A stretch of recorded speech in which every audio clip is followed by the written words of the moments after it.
আসসালামু আলাইকুম। আজকে আমার রেসিপি ধনিয়া চিকেন।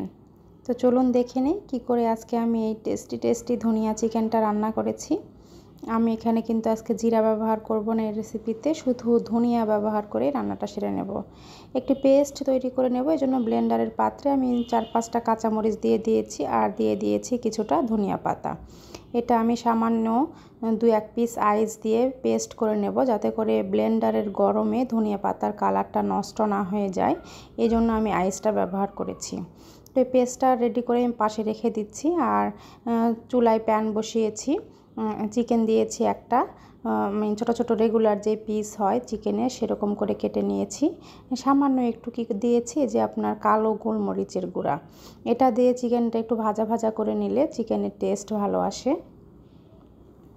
তো যখনই দেখবেন যে চিকেনের এই পিঙ্কিশ কালারটা চলে গেছে, ঠিক সেই সময় আমি একটু সাইডে রেখে দিচ্ছি চিকেনের পিসেসগুলো। আর এখানে ভরে ভরে 3-4 চামচ দিয়ে দিলাম পেঁয়াজ বাটা, তারপর দিয়ে দিলাম 1 চামচ পরিমাণ আদা বাটা আর 1 চামচ পরিমাণ রসুন বাটা, দিয়ে দিলাম 1 চামচ ভরে ধনিয়া বাটা। ধনিয়াটা আমি পাটায় বেটে নিয়েছি সুন্দর করে, যাতে করে মিহি পেস্ট হয়। ব্লেন্ডারে ব্লেন্ড করলে কিন্তু ধনিয়া সুন্দর পেস্ট হয় না। তো 1 চামচ সেটে দিয়ে দিয়েছি। এই মশলাগুলো আমি তেলের মধ্যে একটু ভাজা ভাজা করে নিয়ে চিকেনের সাথে মিশিয়ে নিচ্ছি। আমি কিন্তু চিকেনে শুরুতেই লবণ দিই নাই। লবণ দিলে কি হবে, চিকেন থেকে পানি ছেড়ে দেবে, তখন আর ভাজা ভাজা হবে না। তো সমস্ত মশলাগুলো আমি সুন্দর করে মিশিয়ে নিয়েছি, দেখতেই পাচ্ছেন আপনারা।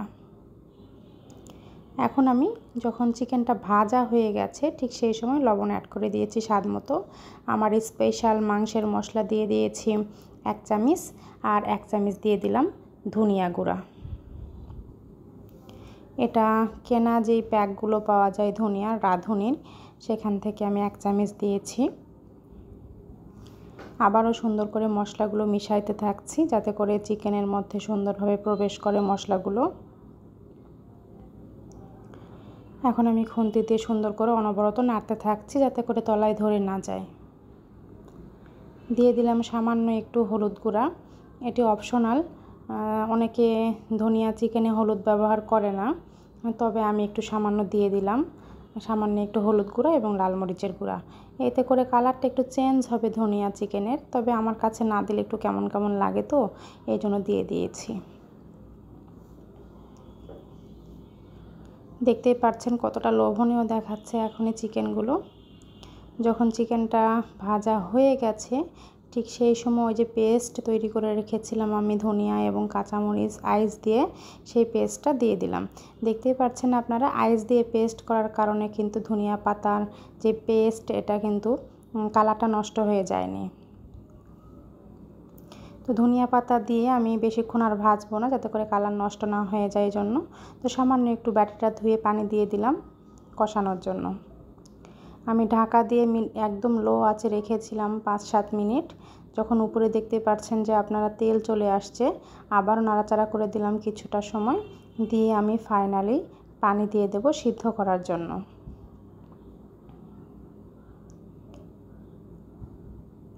এই ধনিয়া পাতা বাটা দেওয়ার কারণে কিন্তু খুবই সুন্দর একটা ফ্লেভার বের হয় চিকেনের।